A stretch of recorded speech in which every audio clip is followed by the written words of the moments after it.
continue to explore aspects of insurance, and my guest is Joan Walker, Manager of Insurance at the FSC. Welcome to the FSC Minute, Joan. Thanks, Nadine. Joan, what is insurance? Well, Nadine, insurance is a risk management tool which involves the transfer of risk from the insured to an insurance company.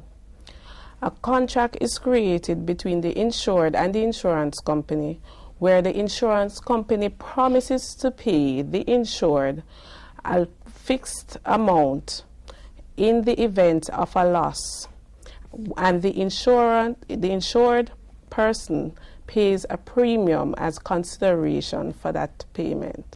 Can anyone obtain information on specific insurance companies from the FSC? The FSC Act does not allow the FSC to divulge information to individuals on the individual entities that are regulated at the FSC. However, the Act does allow certain information to be issued to the public. The number of policies issued by the company, the premiums earned on all policies, and the premiums paid to reinsurers are allowed to the public. The FSC, however, provides information in aggregate on a number of areas in respect of life and general insurance companies. Can my life insurance company increase management and other fees without my acceptance and knowledge? Well, life insurance companies may not increase premiums after the policies have been finalized and the policy has been issued. However, the policy contract may include clauses which allow the company to increase policy fees and management fees. It must be noted, however, that policy fees and management fees are not premiums. Thank you, Joan. My guest today was Joan Walker, Manager of Insurance at the FSC. For the FSC Minute, I am Nadine Newsom.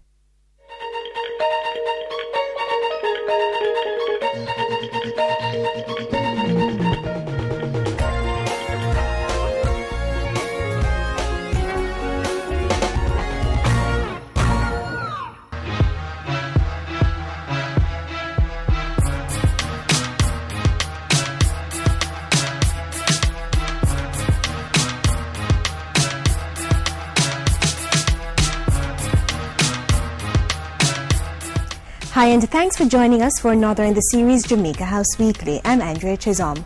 Prime Minister Bruce Golding touched on a range of issues this week as he visited various sectors addressing their needs and contribution to the Jamaican society. Amidst the crime and violence, Mr. Golding asked for patience from stakeholders who are working to restore law and order. The call was made at the launch of the Jamaica Partners for Peace at the Jamaica Conference Center in downtown Kingston. Its aim to connect practitioners and professionals working on peace-building programs so they can share knowledge and experiences to help solve problems. We must be careful to gird ourselves against frustration, because the work that you are doing is frustrating work. You are going to be impatient. You are going to wonder why it is that you have been working so hard and the results that you had expected to see are not coming as fast as you want them to come. It's a process, you know. And speaking of crime, government is to give consideration to funding the new Falmouth Police Station in the 2010-2011 budget. Construction of the station, which is meant to replace the current dilapidated building, has suffered several delays since the contract was initially signed in January 2005.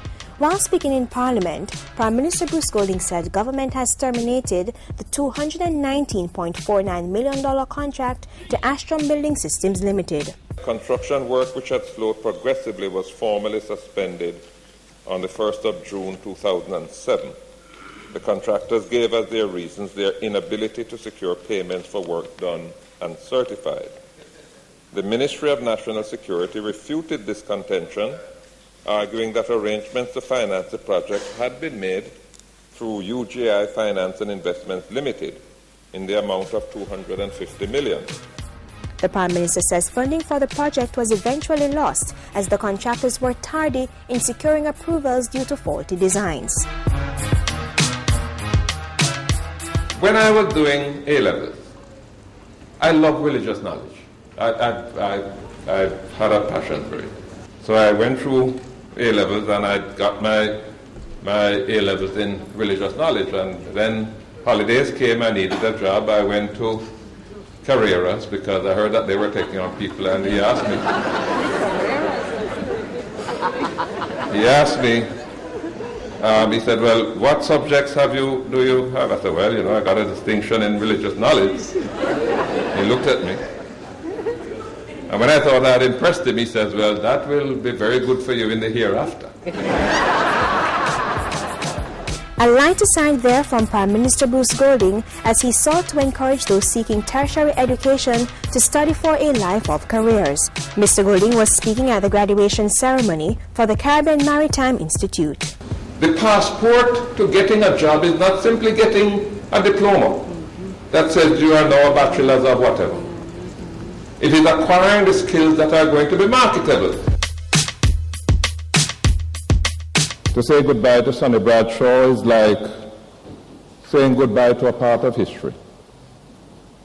Young people can be forgiven if they don't fully appreciate the work and legendary contribution to Jamaican music of Sonny Bradshaw.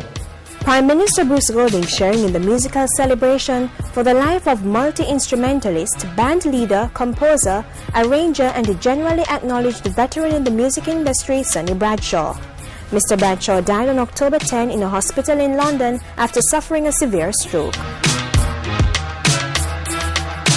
And on that sad note, we conclude this week's edition of Jamaica House Weekly. I'm Andrea Chisholm. See you next Monday right here on Jamaica Magazine for another recap.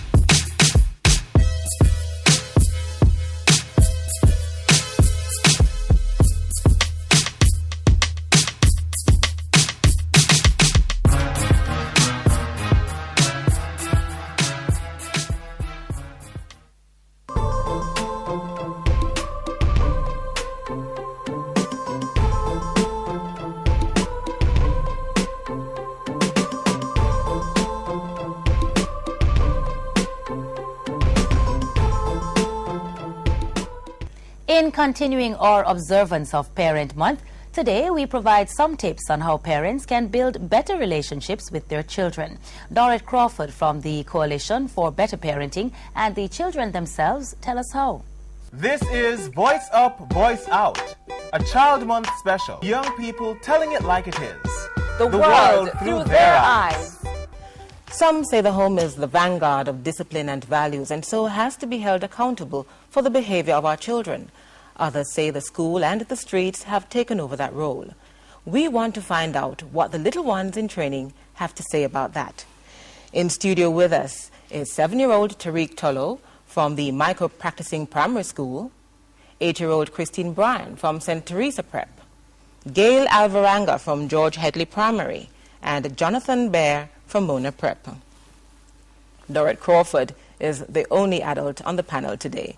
Ms. Crawford is the coordinator of the non-government organization, the Coalition for Better Parenting. She is here, I am sure, to listen and learn, and also share the Coalition's philosophy on the issues that we'll be discussing today. Let me start with Jonathan. Your question, what makes a parent a good parent or a bad parent?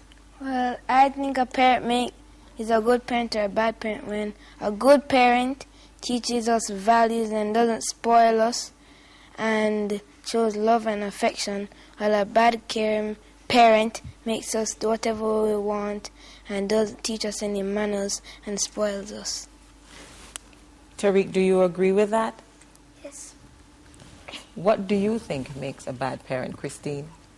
I think that when parents doesn't teach you manners and a bad parent gives you bad things like ganja and smoke and try to make you bad and try to kill you. That's what a bad parent. A good parent send their child to school so they can get education, and every day when the parents wake up, they wake up their children and they fix a balanced meal for them to go to school. You have